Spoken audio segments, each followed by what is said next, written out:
Lily tried to hear voices in the fire too. You know what you have to do, Lily. Everything has to burn. Everything. But there weren't any. At least none that she hadn't heard before.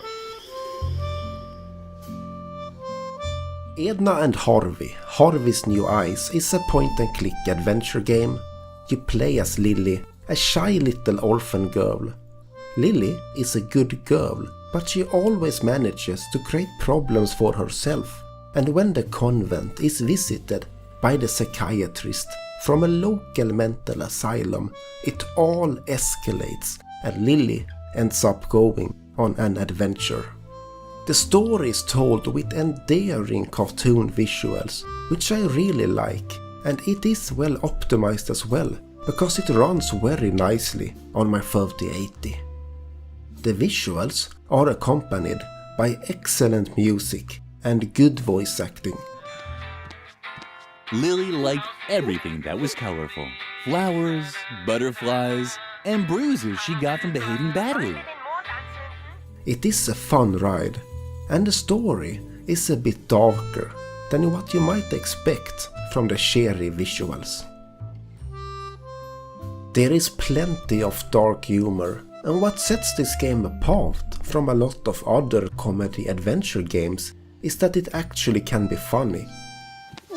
Oh, what do we have here?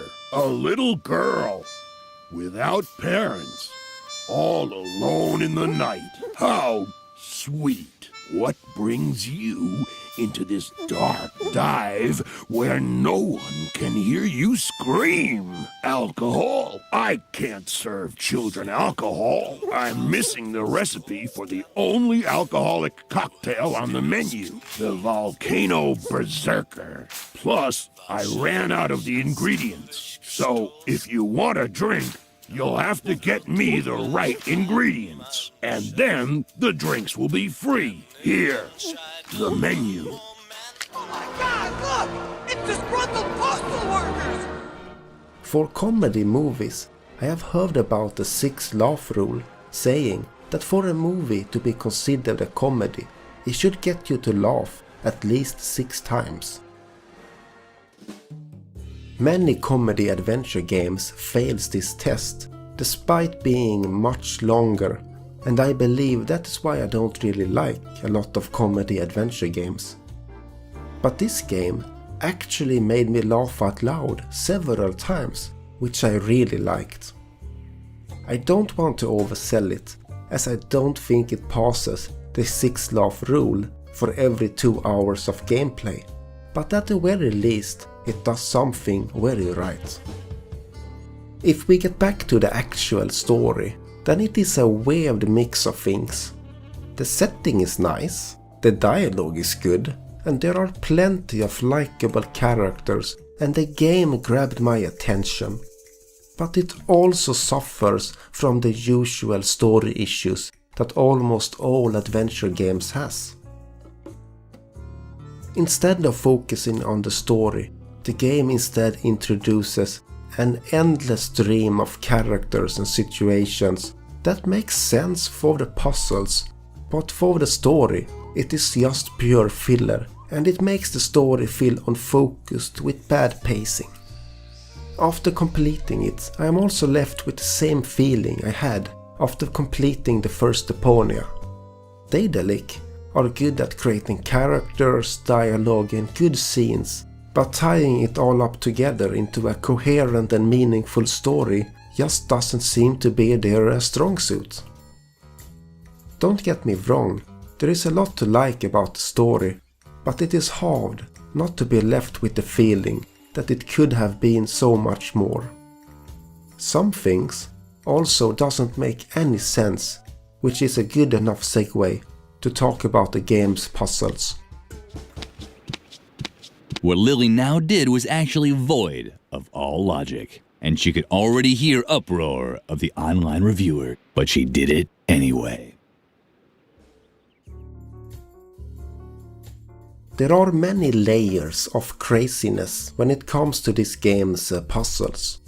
Most adventure games have a certain layer of complete wackiness to them, where you do completely random stuff just because the game allows you to do it. This is not something unique to adventure games, of course. In Half-Life, if you see an open vent, then of course you should enter it, because that vent will take you where you want to go. The same is true for adventure games, but it becomes more absurd as the games are more story focused. So in this game, as an example, at one point in the story, Lily is in a rush to help out a friend when she stumbles upon a couple of mental patients playing role-playing games. So of course, Lily then goes on a wild goose chase to get them a pizza so that they will allow Lily to join their role-playing game session. It is truly with no rhyme or reason, but this is the usual crazy adventure game stuff. The second layer of craziness is that there is something a little bit off about Lily, and she sees the world in a very unique way.